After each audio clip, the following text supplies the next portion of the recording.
Here, this is it. Huh?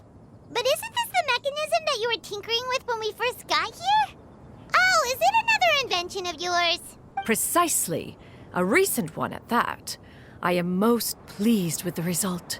I call it the Suspensus Somnium mechanism. It periodically releases a soft breeze, which when paired with a gentle adeptal tune, can help the listener subconsciously relax and even enter a semi-hypnotic state. Soothing agitation and anxiety, relieving exhaustion and insomnia, its potential uses are numerous indeed.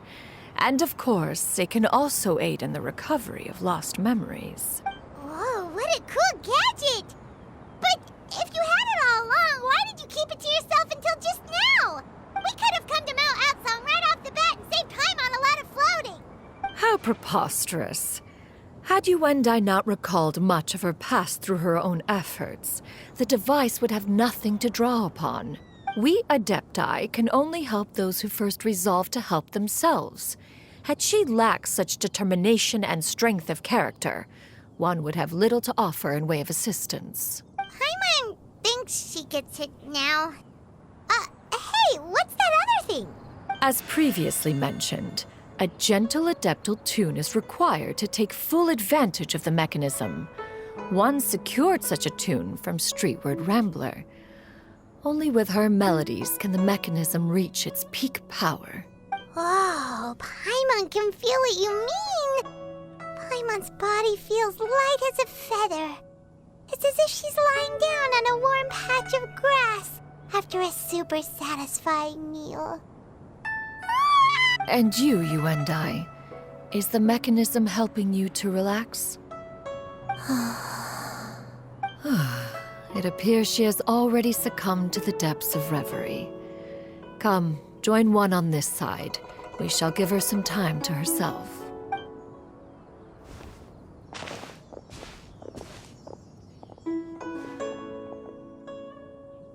The drought is over. But why do you look like you want to cry? The potion. It's nearly run its course. I've never regretted meeting you. Not even for a second. Please. Please, no.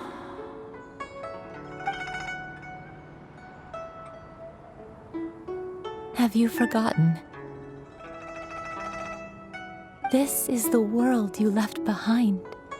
One of gentle breeze and morning dew, perfectly straddled betwixt the realms of heaven and earth. This is your home. This is where you belong. You should have never left. The you of the past, the me from not that long ago. We should have never.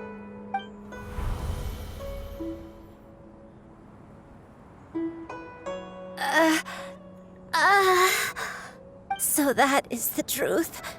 No wonder this place is so familiar. Granny! Granny, are you okay? Cloud Retainer. Your memories have returned? Wait, did you just call her by her full name? Does that mean you already knew each other? Yes. I now remember everything. Everything. Granny, please don't cry. I'm here. I'm here. Oh, don't worry, my dear child. Granny is fine. I'm so sorry, everyone. You've gone to so much trouble on my behalf. It's all come back to me now.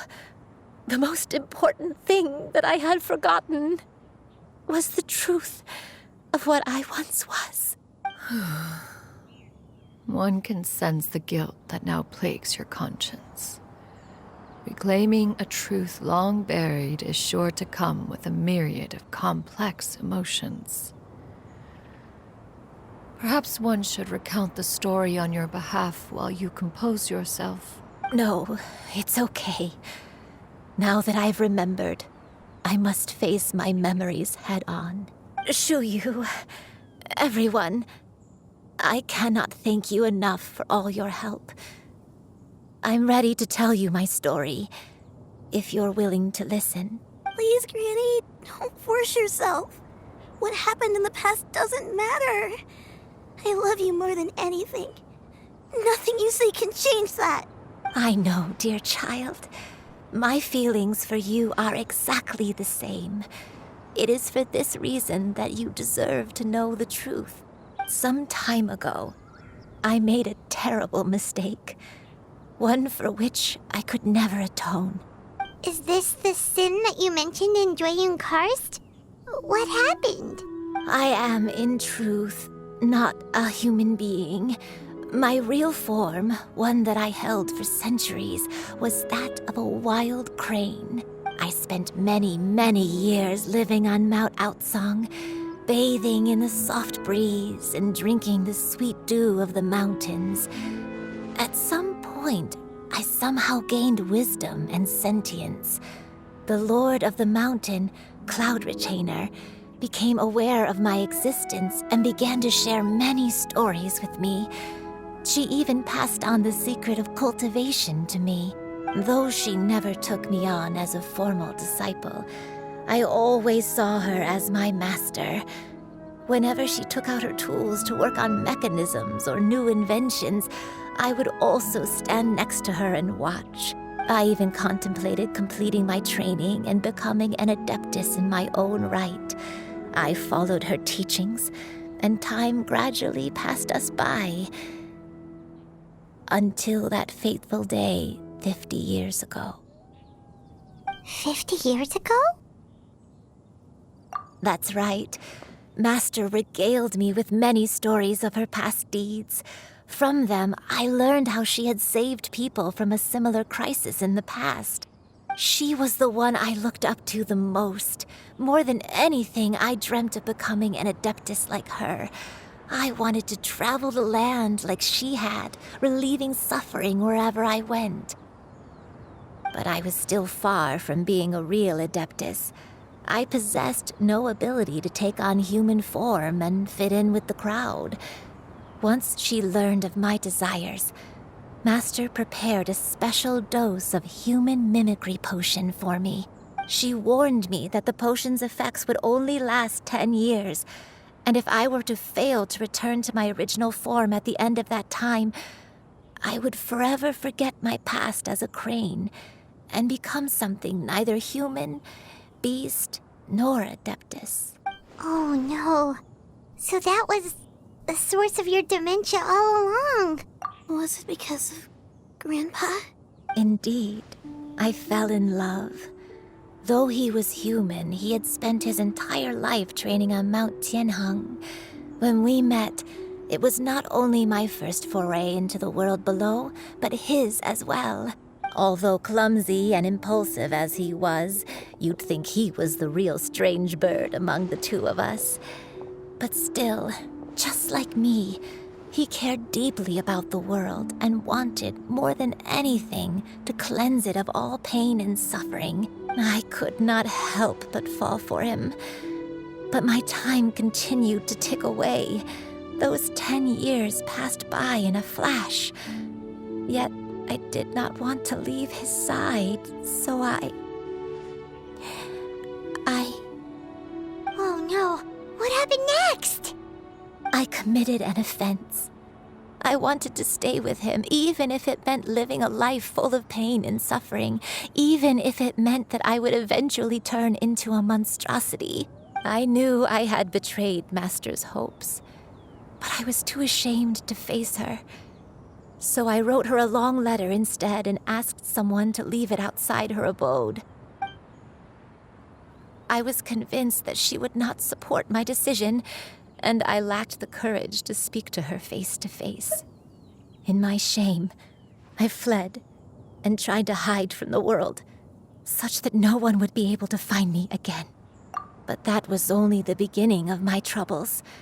I began to suffer from a strange illness. My memories became hazy and confused, and I could no longer keep myself awake. I understood that my pain was caused by my refusal to return to the life I was fated to lead.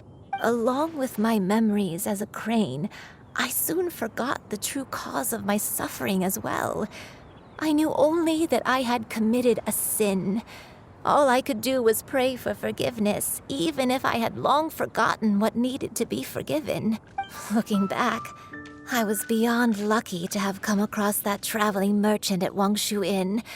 It was such a fortunate coincidence that we were there at the same time. If it weren't for those soul-revitalizing tea pills, I probably would have... Granny, what's wrong? Coincidence? Why did I ever think it was a coincidence? Tea pills concocted using the blood of an adeptus? No, it couldn't be. Master, don't tell me. Back then, that merchant was actually...